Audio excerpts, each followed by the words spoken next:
Hello दोस्तों, मैं धीरज कुमार अपने YouTube channel smart study with Dheeraj sir में आप सभी लोगों का एक बार फिर से स्वागत करता हूं। दोस्तों, आज हम एक नए विषय जिसको हम वर्ल्ड जियोग्राफी कहेंगे यानी विश्व का भूगोल कहेंगे, उसके तहत हम एक नया चैप्टर लेकर के आए हैं जिसका नाम है सौरमंडल। और इस सौरमंडल को हम खगोलकी के तहत पढ़ेंगे और सौरमंडल के बारे में जानने का हम प्रयास करेंगे। सौरमंडल क्या है, सौरमंडल में कह सकते हैं तारे क्या हैं, ग्रह क्या हैं, क्षुद्र ग्रह क्या हैं, धूमकेतु क्या हैं, उल्कापिंड क्या है, इन सब के बारे में हम जानने का प्रयास करेंगे।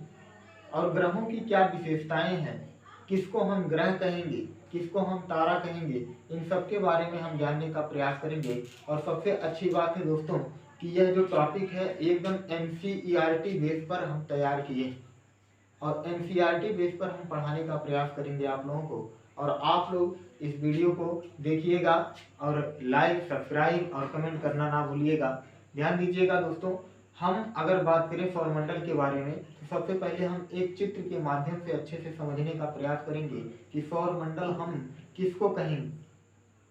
एक चित्र के माध्यम से अगर हम इसको समझ जाएंगे तो सब सौरमंडल जो है हमारा वही चित्र के माध्यम से ही कंप्लीट हो जाएगा। लेकिन इसको हम अच्छे से लिखित नोट्स भी आप लोगों को देंगे जो आप लोग बनाएंगे और पढ़ने का प्रयास भी करेंगे।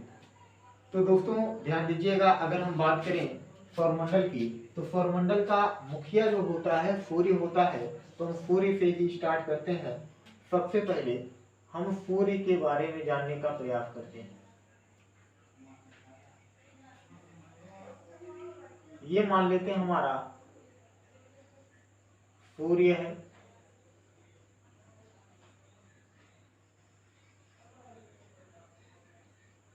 ये हमारा जो है सूर्य है।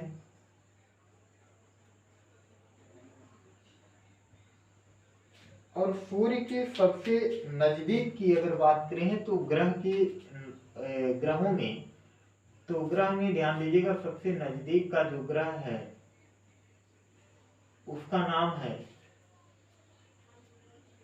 बुध।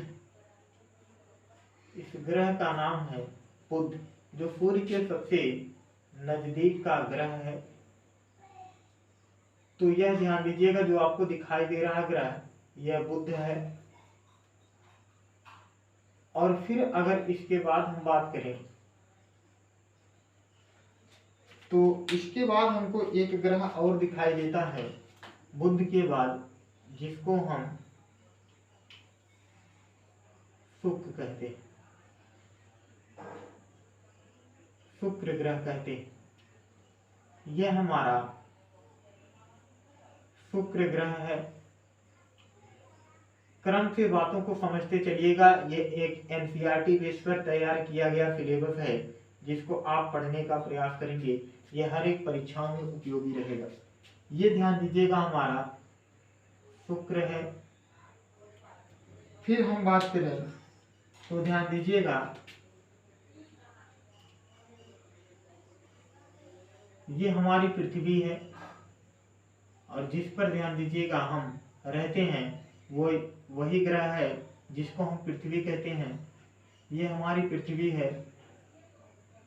अभी इन सब के बारे में हम बताएंगे कि किसकी क्या विशेषता है, लेकिन पहले इनका एक क्रम समझिएगा, किस तरह से ये क्या करते हैं, सूर्य का चक्कर लगाते हैं। ये हमारी ध्यान दीजिएगा पृथ्वी है। फिर अगर हम बात करें तो ध्यान दीजिएगा, यहाँ पर अगर हम बात करें तो यह हमारा मंगल ग्रह है। और मंगल ग्रह की भी विशेषताओं के बारे में हम चर्चा करेंगे। एक एक ग्रहों के बारे में पढ़ेंगे, लेकिन पहले यहाँ एक क्रम देखते हैं हम ग्रहों का, जिसको समझने का आप प्रयास करेंगे। ये कौन सा ग्रह है मित्रों, तो ये ध्यान दीजिएगा मंगल ग्रह है। फिर बात करें हम तो ध्यान दीजिएगा, यहाँ पर हमको एक ग्रह दिखाई देता है जिसका नाम है बृहस्पति। और ये सबसे बड़ा ग्रह है जिसका नाम है बृहस्पति। ये हमारा बृहस्पति ग्रह है, जो सबसे बड़ा ग्रह माना जाता है। इसके बारे में भी हम चर्चा करेंगे। यह है हमारा बृहस्पति। और ध्यान दीजिएगा, बृहस्पति के बाद हमको एक ग्रह दिखाई देता है। इस तरह से हमको एक ग्रह दिखाई देता है, और यह ग्रह ध्यान दीजिएगा, इसमें सबसे बड़ी विशेषता क्या है कि इसमें वलय पाया जाता है। इस तरह से इस ग्रह में वलय पाया जाता है, इस तरह से, इसलिए इसको वलयाकार ग्रह भी कहते हैं। और आप जान गए होंगे कि मैं किस ग्रह की बात कर रहा हूँ। ये ग्रह है हमारा शनि। ये हमारा शनि ग्रह है जो वलयाकार होता है। और ध्यान दीजिएगा, इसका अगर नामांकन हम करें तो इसको हम शनि कहेंगे। इसके बाद हमारा एक ग्रह और है जिसका नाम है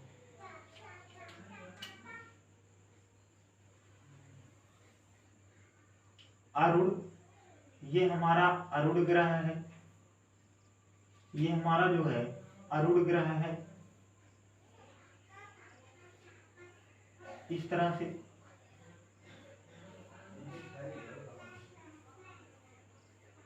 और फिर अगर हम चर्चा करें तो दोस्तों ध्यान दीजिएगा, यहाँ पर लास्ट में हमको एक ग्रह दिखाई देता है जिसका नाम है वरुण। इस ग्रह का क्या नाम है? वरुण ग्रह। इस तरह से ये हमको दिखाई देता है जिसका नाम है वरुण ग्रह। एक एक बातों को ध्यान से समझते चलिएगा। इस तरह से अगर देखा जाए दोस्तों तो ग्रहों की कुल संख्या कितनी है? 8 है। लेकिन इनके बारे में कुछ और बातें हैं, ध्यान से समझने का प्रयास करिएगा ताकि आपको बातें अच्छे से समझ में आए। क्योंकि हमने बता दिया कि मैं एक एनसीईआरटी बेस पर आप लोगों को नोट्स दे रहा हूं जो आपके परीक्षाओं के लिए महत्वपूर्ण होंगे। अगर हम बात करें, सूर्य के सबसे नजदीक का ग्रह कौन दिखाई दे रहा है? बुध, जो ध्यान दीजिएगा इस डायरेक्शन में चक्कर लगाता है। अगर हम बात करें कि चक्कर किस डायरेक्शन में लगाता है तो ध्यान दीजिएगा, ये इस तरह से चक्कर लगाता है सूर्य का।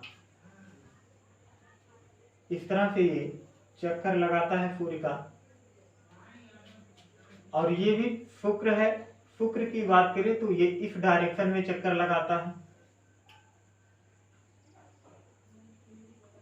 पृथ्वी की बात करें तो पृथ्वी की भी बात अगर करें तो पृथ्वी भी ध्यान दीजिएगा इस डायरेक्शन में चक्कर लगाता है। और मंगल ग्रह भी सूर्य का क्या करता है? चक्कर लगाता है इस तरह से। और ये पृथ्वी है, ये बृहस्पति है। बृहस्पति भी ध्यान दीजिएगा इस तरह से सूर्य का चक्कर लगाता है। ये शनि है, और शनि भी क्या करता है? इस तरह से ध्यान दीजिएगा सूर्य का चक्कर लगाता है।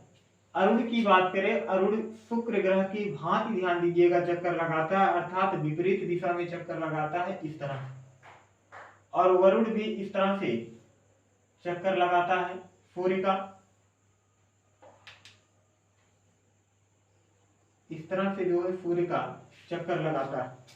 तो ये जो ग्रह है कुछ इस तरह से ध्यान दीजिएगा सूर्य का चक्कर लगाते हैं। और अगर हम बात करें बुध, शुक्र और पृथ्वी तथा मंगल की बात करें तो मंगल और बृहस्पति के बीच में ध्यान दीजिएगा इस तरह से एक कह सकते हैं धूल के कणों से निर्मित, छोटे छोटे पिंडों से निर्मित एक पट्टीनुमा संरचना पाई जाती है। कुछ इस प्रकार से ध्यान दीजिएगा, कुछ इस प्रकार से संरचना पाई जाती है मंगल और बृहस्पति के बीच में। कुछ इस प्रकार से संरचनाएं पाई जाती हैं। इस तरह से एक संरचना पाई जाती है।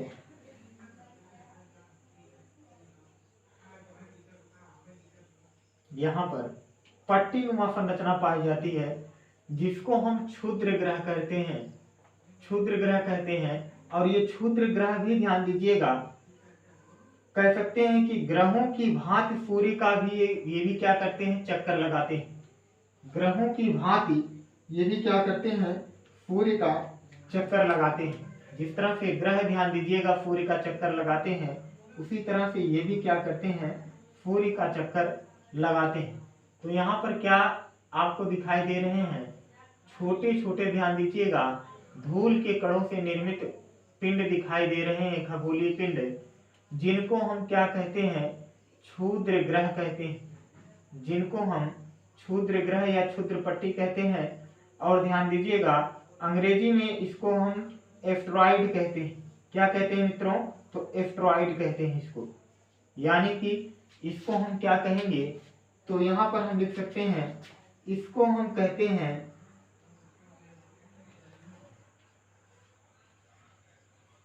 क्षुद्र ग्रह, या इसी को हम कहते हैं अवांतर ग्रह, या इसी को हम अंग्रेजी में कहते हैं एस्टेरॉइड। अंग्रेजी में क्या कहते हैं, इसको एस्टेरॉइड कहते हैं।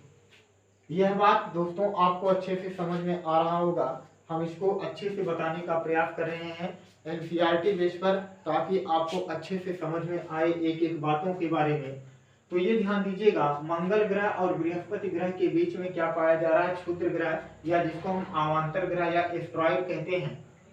और बात करें तो ध्यान दीजिएगा सूर्य के सबसे नजदीक का ग्रह बुध है, फिर ध्यान दीजिएगा शुक्र है, फिर पृथ्वी है, फिर मंगल।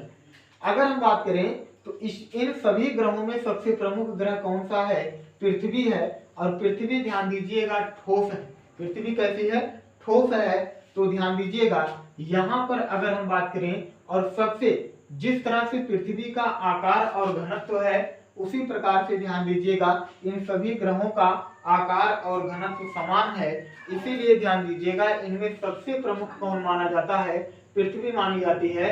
और ध्यान देंगे जो ग्रह क्षुद्र पट्टी के ध्यान दीजिएगा कह सकते हैं कि बाईं तरफ इधर है, तो ध्यान दीजिएगा ये कौन से ग्रह कहलाते हैं, आंतरिक ग्रह। और क्षुद्र पट्टी के इधर हैं, इनको ध्यान दीजिएगा हम बाह्य ग्रह कहते हैं।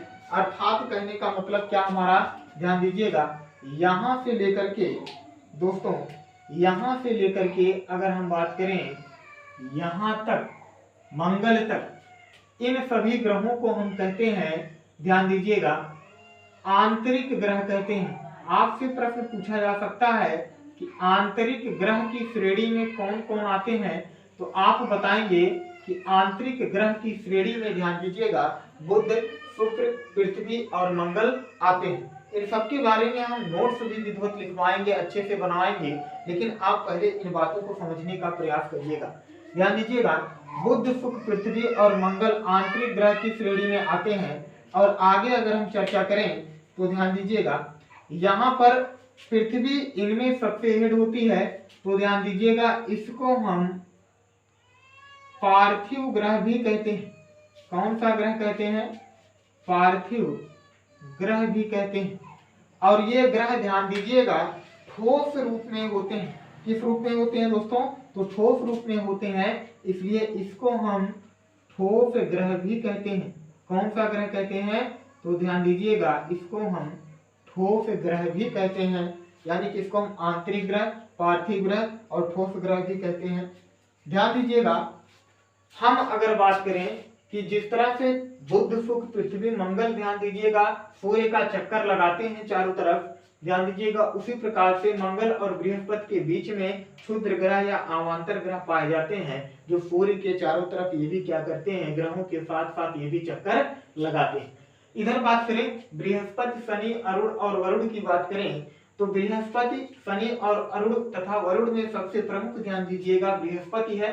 और ये ध्यान दीजिएगा क्षुद्र ग्रह के बाह्यतम छोर पर होते हैं, इसलिए इसको हम बाह्य ग्रह के नाम से भी जानते हैं। तो ध्यान दीजिएगा यहाँ से यहाँ तक अगर हम बात करें, बृहस्पति से लेकर के हम वरुण तक बात करें, तो इसको हम क्या कहते हैं, तो इसको हम कहते हैं बाह्य ग्रह।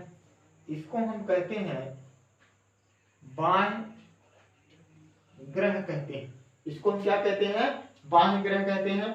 और फिर आगे चर्चा करें तो ध्यान दीजिएगा, बाएं ग्रह के बाद इसको हम और एक नाम से जानते हैं कि बृहस्पति। ध्यान दीजिएगा, बृहस्पति जो है एक गैसीय ग्रह है, अर्थात गैसों की मात्रा इस पर अधिक है बृहस्पति पर। इसलिए ध्यान दीजिएगा, इन सभी चारों ग्रह, क्योंकि इन्हीं के समांतर संरचना ये लोग भी रखते हैं, इसलिए इनको हम गैसीय ग्रह भी कहते हैं। क्या कहते हैं? गैसीय ग्रह, बाह्य ग्रह या गैसीय ग्रह कहते हैं।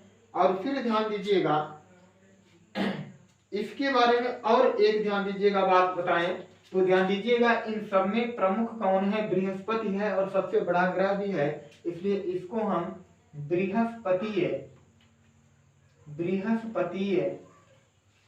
ग्रह भी कहते हैं। तो आपसे पूछा जा सकता है बाह्य ग्रह की श्रेणी में कौन आते हैं, तो आप बताएंगे बृहस्पति, शनि, अरुण और वरुण आते हैं। पूछा जाएगा गैसीय ग्रह की श्रेणी में कौन आते हैं, तो आप बताएंगे बृहस्पति, शनि, अरुण और वरुण आते हैं। पूछा जाएगा बृहस्पतिय ग्रह की श्रेणी में कौन आते हैं, तो आप बताएंगे बृहस्पति, शनि, अरुण और वरुण आते हैं। इन सब के बारे में आप जो है इस तरह से बता सकते हैं। तो दोस्तों ध्यान दीजिएगा, हमें उम्मीद है कि यह बातें आपको अच्छे से समझ में आई होंगी, और अगर ना समझ में आया हो तो ध्यान दीजिएगा, आप वीडियो को प्लेबैक करेंगे और फिर से अच्छे से समझने का प्रयास करेंगे। और आगे चलिए बढ़ते हैं। तो ध्यान दीजिएगा, यहाँ पर बात करें तो यहाँ वरुण के बाद, यानी कह सकते हैं कि वरुण ग्रह का जो अंतिम छोर है उसके बाह्यतम छोर पर एक ध्यान दीजिएगा पट्टीनुमा संरचना यहाँ पर भी पाई जाती है। अगर हम बात करें कुछ इस प्रकार से दोस्तों, इस प्रकार से पट्टीनुमा संरचना पाई जाती है, यहाँ पर भी इस तरह से एक पट्टीनुमा संरचना पाई जाती है। ऐसे ये भी वास्तव में धूल के कण, और ध्यान दीजिएगा कह सकते हैं छोटे छोटे पिंड होते हैं, जो वास्तव में बर्फीले रूप में होते हैं, बर्फ के रूप में होते हैं। किस रूप में होते हैं? तो बर्फ के रूप में होते हैं। इस तरह से ये पाए जाते हैं। यहाँ पर ध्यान दीजिएगा, इस तरह से इस छोर पर इस तरह से ऐसे पाए जाते हैं, और ये बर्फ के रूप में जमा होते हैं, अत्यंत ठंडे होते हैं, जिसको काइपर बेल्ट के नाम से जाना जाता है। किस नाम से जाना जाता है? Kuiper belt. क्यों कहा जाता है काइपर बेल्ट, इसके बारे में हम फिर चर्चा करते हैं, अभी आप लोगों को बताते हैं। लेकिन फिलहाल आप जानते रहेंगे कि इसको क्या कहा जाता है, काइपर बेल्ट के नाम से जाना जाता है। वरुण ग्रह के कह सकते हैं बाह्यतम कक्षा में, सबसे बाहरी कक्षा में ध्यान दीजिएगा, यहाँ पर एक इस तरह से संरचना पाया जाता है जिसको हम काइपर बेल्ट कहते हैं। और इसके बारे में हम बताते हैं कि काइपर बेल्ट क्यों कहा जाता है। क्योंकि काइपर बेल्ट इसको इसलिए कहा जाता है कि इसकी खोज, ध्यान दीजिएगा, इसके बारे में पता कौन किए थे, तो काइपर नामक वैज्ञानिक किए थे। कौन किए थे? तो काइपर नामक वैज्ञानिक किए थे। अर्थात इसको हम कहते हैं काइपर बेल्ट। इसको हम क्या कहते हैं? काइपर बेल्ट कहते हैं। और इसकी खोज किसने की थी? इसकी खोज की थी, तो ध्यान दीजिएगा, इसकी खोज जो की थी वो काइपर नामक वैज्ञानिक ने किया था। किसने किया था? तो काइपर नामक वैज्ञानिक ने किया था। और ध्यान दीजिएगा, ये वास्तव में जो आपको दिख रहा है, ये बर्फ की अत्यंत ठंडी परत है। बर्फ की अत्यंत ठंडी परत है। ध्यान दीजिएगा, बर्फ की यह अत्यंत ठंडी परत है जो वरुण ग्रह के बाहरी क्षेत्र में, ध्यान दीजिएगा, कह सकते हैं बाह्यतम क्षेत्र में पाया जाता है। और इसकी खोज काइपर नामक वैज्ञानिक ने किया था, जिसको हम काइपर बेल्ट के नाम से जानते हैं। और ये ध्यान दीजिएगा, वास्तव में बर्फ की अत्यंत ठंडी परत होती है। तो दोस्तों, इसके बारे में हमने आपको अच्छे से बताने का प्रयास किया। आप शनि ग्रह के बारे में देख रहे हैं। शनि ग्रह में ध्यान दीजिए एक वलय पाया जाता है, इसलिए इसको वलयाकार ग्रह के नाम से भी जाना जाता है। तो दोस्तों ध्यान दीजिएगा, इसके बारे में हमने चित्रों के माध्यम से आपको समझाने का प्रयास किया और हमें उम्मीद है कि आप इसको अच्छे से समझ गए होंगे। और अगर समझ गए हैं तो इसको आप स्क्रीनशॉट लेंगे, फिर और आगे हम इसके बारे में बताने का प्रयास करते हैं। स्क्रीनशॉट ले लीजिएगा।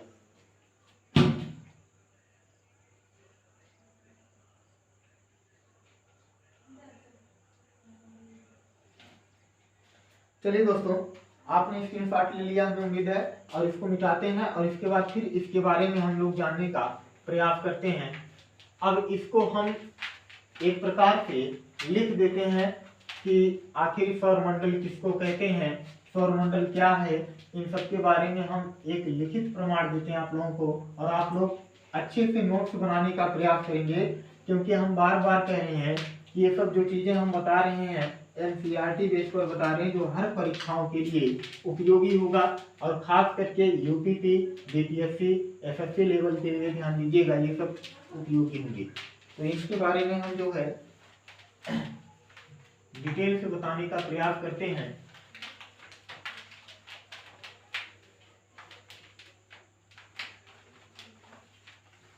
ये बात आपको अच्छे से समझ में आ गई होगी। चलिए आ गया। अब हम देखते हैं सौरमंडल हम किसको कहेंगे। सबसे पहली बात, सोलर सिस्टम के बारे में हम पढ़ रहे हैं, सौरमंडल के बारे में, तो हम किसको सौरमंडल कहेंगे, यहाँ पर हम लिख रहे हैं और आप ध्यान से देखेंगे और इसको लिखित नोट्स भी बनाने का प्रयास करेंगे। सौरमंडल की अगर हम बात करें दोस्तों तो ध्यान दीजिएगा, कह सकते हैं कि सूर्य तथा सूर्य के चारों तरफ परिक्रमा करने वाले ग्रह, उपग्रह, धूमकेतु और ध्यान दीजिएगा उल्का, या कह सकते हैं क्षुद्र ग्रह आदि के संयुक्त रूप को हम क्या कहते हैं, ध्यान दीजिएगा सौरमंडल कहते हैं। फिर से समझिएगा, सूर्य तथा सूर्य के चारों तरफ परिक्रमा करने वाले ग्रह, उपग्रह, क्षुद्र ग्रह, धूमकेतु, उल्का आदि के संयुक्त रूप को हम क्या कहते हैं दोस्तों, सौरमंडल कहते हैं। तो ध्यान दीजिएगा, यहां पर हम लिख सकते हैं सूर्य तथा सूर्य के चारों तरफ, सूर्य के चारों तरफ परिक्रमा करने वाले ग्रह, उपग्रह,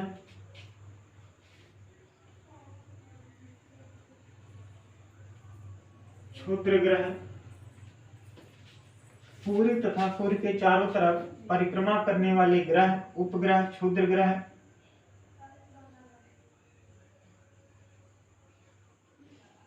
उल्का, धूमकेतु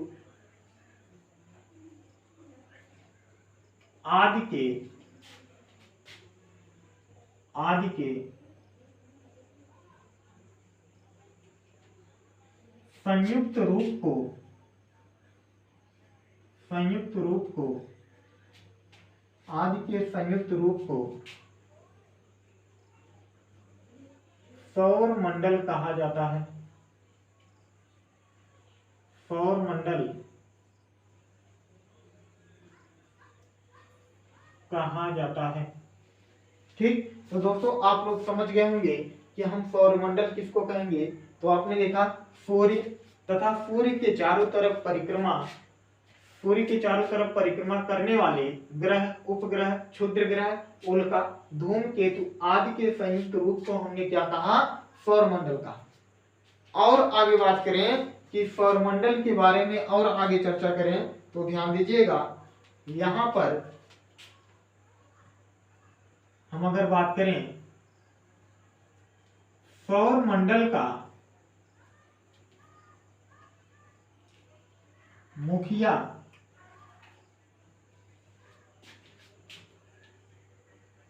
या हम कह सकते हैं केंद्र या कह सकते हैं प्रधान, सौरमंडल का मुखिया, केंद्र या प्रधान सूर्य होता है। इसको सूर्य को ध्यान दीजिएगा सौरमंडल का जनक भी कहा जाता है, क्योंकि ये मुखिया होता है या प्रधान होता है, इसलिए सौरमंडल का इसको हम जनक भी कहते हैं। तो सौरमंडल का मुखिया या केंद्र या प्रधान कौन होता है? सूर्य होता है। और आगे अगर हम चर्चा करें तो ध्यान दीजिएगा एक और विशेषता है कि सूर्य को छोड़ करके, दोस्तों ध्यान दीजिएगा, सूर्य को छोड़ करके ध्यान दीजिएगा जितने भी कह सकते हैं कि खगोलीय पिंड है उनमें अपना कोई भी प्रकाश नहीं है। यानी कि सूर्य के पास ही अपना प्रकाश है, बल्कि बाकी अन्य कोई भी ध्यान दीजिएगा खगोलीय पिंड हो उनके पास अपना कोई प्रकाश नहीं है। तो यहाँ पर हम लिख सकते हैं एक पॉइंट और, सूर्य को छोड़कर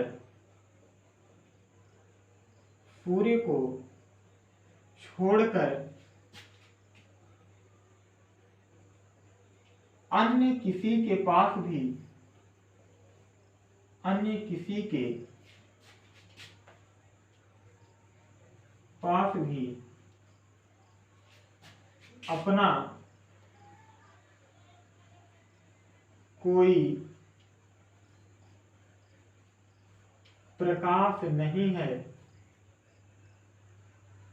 अपना कोई प्रकाश नहीं है। तो सूर्य को छोड़कर अन्य किसी के पास अपना कोई प्रकाश नहीं है। और ध्यान दीजिएगा सभी पिंड सूर्य के प्रकाश से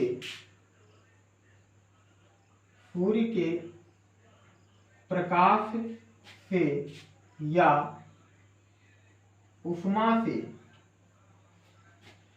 उष्मा से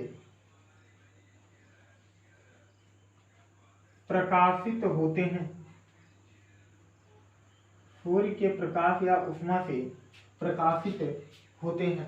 तो सूर्य को छोड़कर अन्य किसी के पास अपना कोई प्रकाश नहीं है। और ध्यान दीजिएगा सभी पिंड जो है सूर्य के प्रकाश से या उष्मा से प्रकाशित होते हैं। ठीक, यानी कि जितने भी ग्रह हैं, उपग्रह हैं, उल्का हैं, धूमकेतु हैं, इन सब के पास अपना कोई प्रकाश नहीं है। ये सब किससे प्रकाशित होते हैं? सूर्य के प्रकाश से प्रकाशित होते हैं। और आगे बात करें तो ध्यान दीजिएगा एक और बात करते हैं थोड़ा सा यहाँ पर। तो एक और अगर हम बात कर लें तो यहाँ पर एक हेडिंग हम बना सकते हैं, सूर्य के दूरी के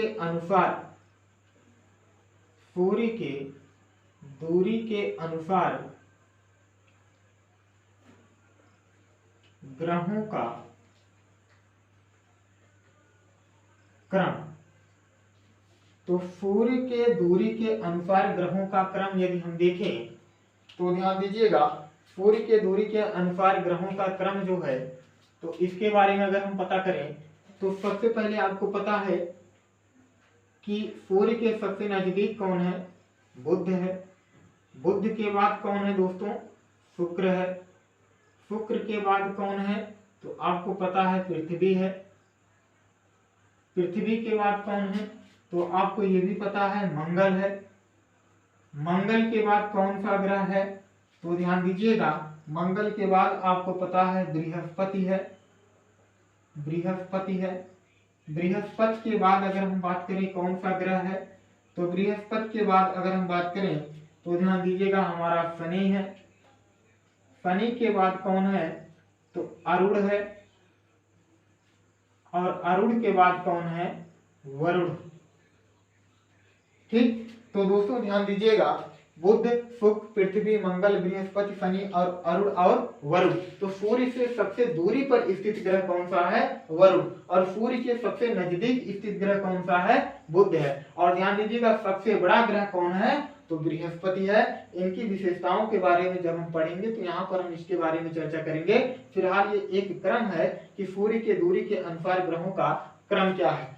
इसके बाद फिर बात करें कि ध्यान दीजिएगा यहाँ पर एक और अगर हम हेडिंग बनाए तो ध्यान दीजिएगा आकार की दृष्टि से, अर्थात कौन कितना बड़ा है कौन कितना छोटा है, इन सब के बारे में चर्चा करें तो आकार की दृष्टि से ग्रहों का एक अवरोही क्रम देखते हैं। यहाँ पर एक और हेडिंग बनाते हैं, इस हेडिंग को दूसरे मार्कर से लिखते हैं या दूसरे पेन से लिखते हैं। आकार की दृष्टि से, आकार की दृष्टि से ग्रहों का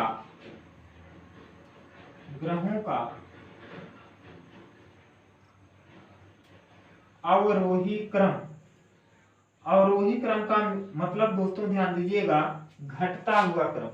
अवरोही क्रम का मतलब घटता हुआ क्रम, यानी कि बात करेंगे कि सबसे बड़ा ग्रह कौन है, फिर उससे छोटा कौन है, फिर उससे छोटा कौन है, फिर उससे छोटा कौन है और सबसे छोटा ग्रह कौन है, इन सब के बारे में हम क्रम से देखेंगे। तो आकार की दृष्टि से ग्रहों का ध्यान दीजिएगा क्रम क्या है, इन सब के बारे में अगर हम चर्चा करें तो ध्यान दीजिएगा। यहाँ पर अगर हम बात करें तो सबसे बड़ा ग्रह आपको पता होगा कि बृहस्पति है। सबसे बड़ा ग्रह कौन सा है तो बृहस्पति। बृहस्पति के बाद अगर हम बात करें सबसे बड़ा ग्रह कौन सा है तो ध्यान दीजिएगा बृहस्पति के बाद सबसे बड़ा ग्रह कौन है, शनि है। इसके बारे में भी हम देखते हैं, क्रम से सभी बातों को समझते हुए चलिएगा। बृहस्पति के बाद सबसे बड़ा ग्रह कौन है, शनि।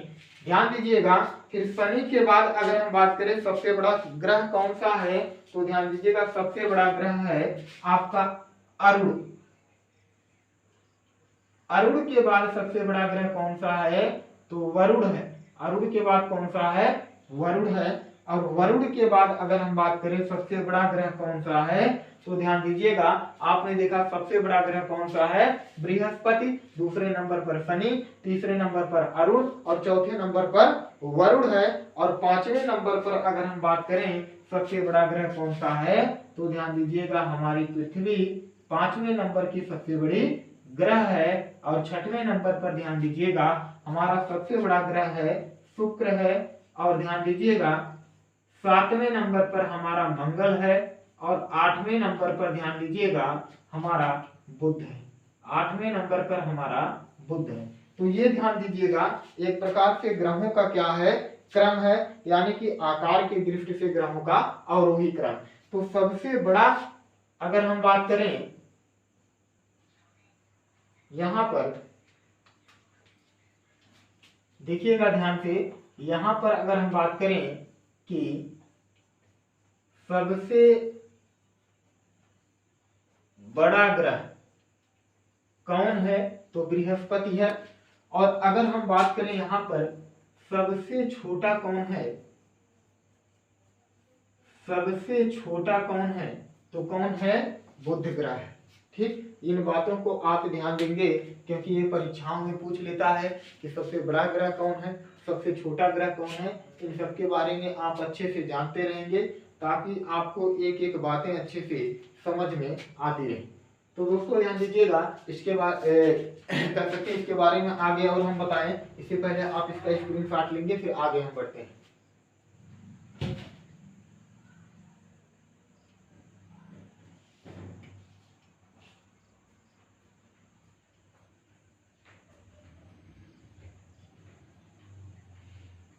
चलिए इसको मिटाते हैं हम, मिटाते हैं इसको और आगे फिर हम बढ़ते हैं।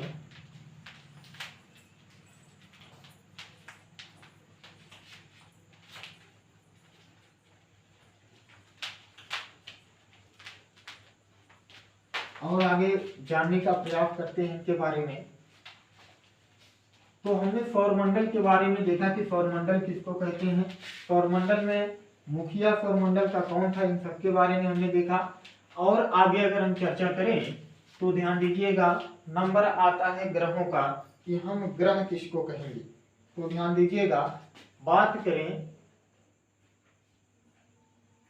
ग्रह की, यानी कि हम प्लैनेट किसको कहेंगे, ग्रह को अंग्रेजी में क्या कहते हैं, प्लैनेट कहते हैं। ग्रह किसको कहेंगे तो हम कहेंगे वे सभी आकाशीय पिंड, वे सभी आकाशीय पिंड जो एक निश्चित कक्षा में, ध्यान दीजिएगा, वे सभी आकाशीय पिंड जो एक निश्चित कक्षा में सूर्य के चारों तरफ दीर्घ वृत्ताकार मार्ग पर चक्कर लगाते हैं वो क्या कहलाते हैं?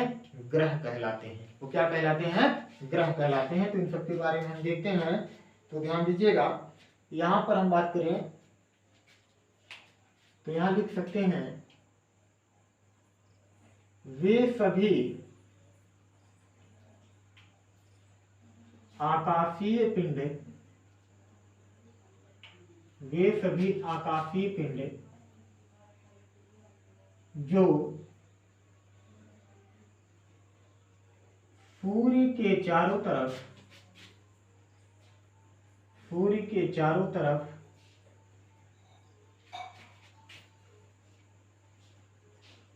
दीर्घ वृत्ताकार मार्ग पर, सूर्य के चारों तरफ दीर्घ वृत्ताकार मार्ग पर एक निश्चित कक्षा में, एक निश्चित कक्षा में चक्कर लगाते हैं, चक्कर लगाते हैं, ग्रह कहलाते हैं। वो क्या कहलाते हैं दोस्तों? तो ग्रह कहलाते हैं। ठीक, तो ध्यान दीजिएगा, वे सभी आकाशीय पिंड जो सूर्य के चारों तरफ दीर्घ वृत्ताकार मार्ग में एक निश्चित कक्षा में, ध्यान दीजिएगा, ग्रहों की यही विशेषता है कि इनका एक, ध्यान दीजिएगा, श्योर ऑर्बिट होता है, यानी कि एक निश्चित कक्षा होती है और इसी निश्चित कक्षा में चक्कर लगाते हैं तभी वह ग्रह माने जाएंगे। अगर निश्चित कक्षा में वो चक्कर नहीं लगाएंगे तो वो ग्रह नहीं माने जाएंगे। यही कारण था कि ध्यान दीजिएगा, आपने प्लूटो को देखा होगा, पहले ग्रह माना जाता था लेकिन उसकी एक सबसे बड़ी विशेषता थी कि वह एक निश्चित कक्षा में चक्कर नहीं लगाता था, इसलिए उसको ग्रह की श्रेणी से बाहर कर दिया गया। तो दोस्तों ध्यान दीजिएगा, यहाँ पर हमने ग्रहों के बारे में बता दिया कि वे सभी आकाशीय पिंड जो सूर्य के चारों तरफ दीर्घ वृत्ताकार मार्ग पर एक निश्चित कक्षा में चक्कर लगाते हैं क्या कहलाते हैं? ग्रह कहलाते हैं। तो दोस्तों आज के लिए बस इतना ही। अगर ये हमारा लेक्चर आपको अच्छा लगा होगा तो हमारे चैनल को सब्सक्राइब करिएगा, लाइक करिएगा और कमेंट बॉक्स में ध्यान दीजिएगा कि हमारा यह लेक्चर कैसा रहा, इसको लिखना ना भूलिएगा और इस वीडियो को शेयर भी करिएगा। आज के लिए दोस्तों इस क्लास में बस इतना ही। धन्यवाद।